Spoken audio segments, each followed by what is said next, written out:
2 డబ్బాలు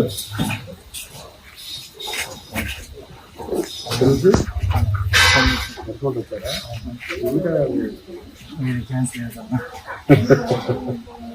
కుప్పమిట ఏం చేస్తున్నారు? కలవడంగా నడుచుకుంటూ వచ్చారు. ఇది పేరేంటి? హరికృష్ణ